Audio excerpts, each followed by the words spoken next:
Hello guys, good morning to all of you. This is Megiraj here and now we are going to get discuss about the motion of a vehicle in a plain circular road. अब हम समतल सड़क पर किसी वाहन की गति के बारे में डिस्कस करने जा रहे हैं। तो समतल सड़क पर वाहन की गति ये क्या होगी? तो मान लेते हैं कि ये कोई समतल सड़क है और ये वृत्ताकार पथ है, ठीक है ना। तो वृत्ताकार पथ पर, और वो भी कैसा पथ है? समतल है। इस पर कोई गाड़ी जैसे आ रही है, मान लेते हैं कि ये है,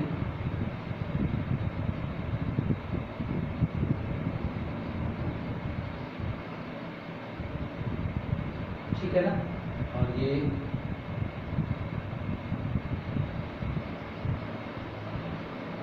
इस प्रकार से गतिशील है।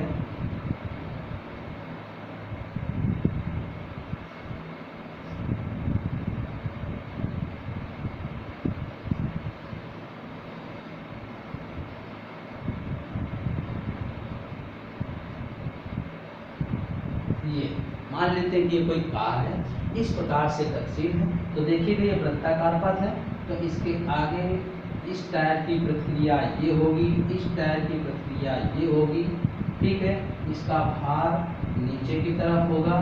इस टायर की वजह से घर्षण बल μn1 और इस टायर की वजह से μn2 अंदर की तरफ होगा। और ये जो इस प्रकार से बल लगेंगे ये किसके द्वारा संतुलित होंगे?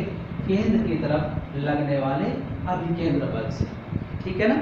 तो देखिएगा कि ये कोई यम द्रव्यमान की कोई कार है, एक समतल सड़क के किसी वृत्ताकार मोड़ पर गुजर रही है, जिसके टायरों की प्रतिक्रियाएं N1 और N2 हैं। अगर ये फिसलती तो बाहर हो जाती, तो घर्षण हमेशा गति के विपरीत कार्य करता है, इसलिए μn1 और μn2 दोनों ही अंदर की तरफ हैं। और म्यू क्योंकि सड़क एक समान है, ठीक है ना, इसलिए उनमें जो लगने वाला घर्षण है टायर और सड़क के बीच वो भी समान। तो देखते हैं इसका FBD क्या होगा। ये ऊपर की तरफ N1 और N2 है, ये भार है, इधर की तरफ μn1 प्लस N2 है, और ये संतुलित है FC आप मैक्स लिख सकते हैं, ठीक है ना, कि अधिकतम चाल कितनी होगी मोड़ पर, जिससे कि आसानी से निकल जाए। तो देखिए N1 plus N2 equal to mg और FC max equal to μn1 plus N2।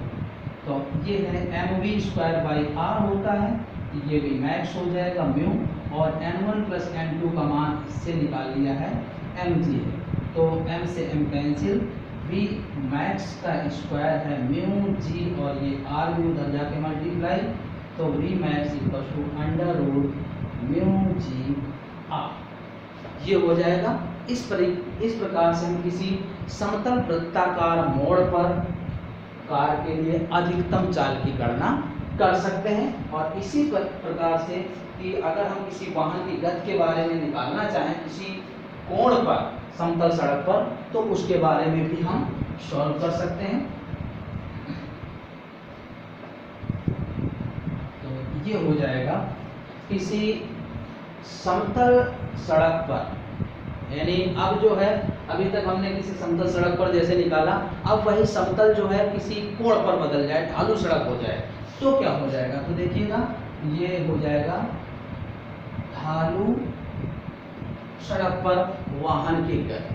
तो ढालू सड़क पर ये आ जाएगा, देखिएगा मोड़ वैसे ही है वृत्ताकार, और ये कोई वाहन है जो इस प्रकार से इस मोड़ पर है,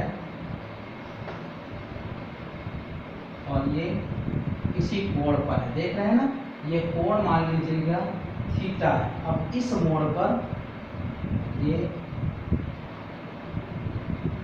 कार निकल रही है,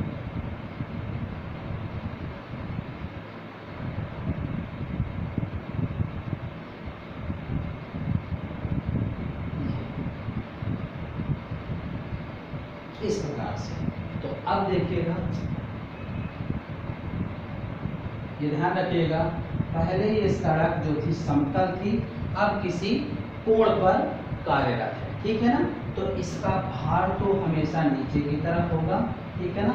और प्रतिक्रिया जो होगी वो पहले की तुलना में कितना चेंज हो जाएगा, जितना ये समतल का झुकाव है, थीटा झुकाव है, तो थीटा की प्रतिक्रिया चेंज हो जाएगी। तो ये हो जाएगा n का ये घटक n cos थीटा, और ये वाला घटक हो जाएगा n sin थीटा। और मोड़ पर केंद्र की तरफ जो लगेगा वो किससे संतुलित होगा, अभिकेंद्र बल से। तो देखते हैं इसका एफबीटी हो जाएगा n cos थीटा, ये आ जाएगा mg, और ये है n sin थीटा, और ये बैलेंस है fc से। तो देखिएगा n sin theta equal to mv square by r, और n cos theta equal to mg, दोनों का अनुपात कर दीजिए। तो n से m कैंसिल, ये आ जाएगा tan थीटा, m से m कैंसिल हो जाएगा v स्क्वायर अपॉन rg, ठीक है। या v की वैल्यू निकालेंगे तो rg tan थीटा, तो v का मान under root rg tan theta. इस प्रकार से अब हम जैसे समतल सड़क पर पहले कार की या गाड़ी की अधिकतम चाल निकाले थे, उसी प्रकार से अब ये ढालू सड़क पर, ध्यान रखिएगा, अब ये सड़क का कुछ स्लोप है, झुकाव है, ढालू सड़क पर भी हम इस प्रकार से वाहन की गति को डिस्कस कर सकते हैं।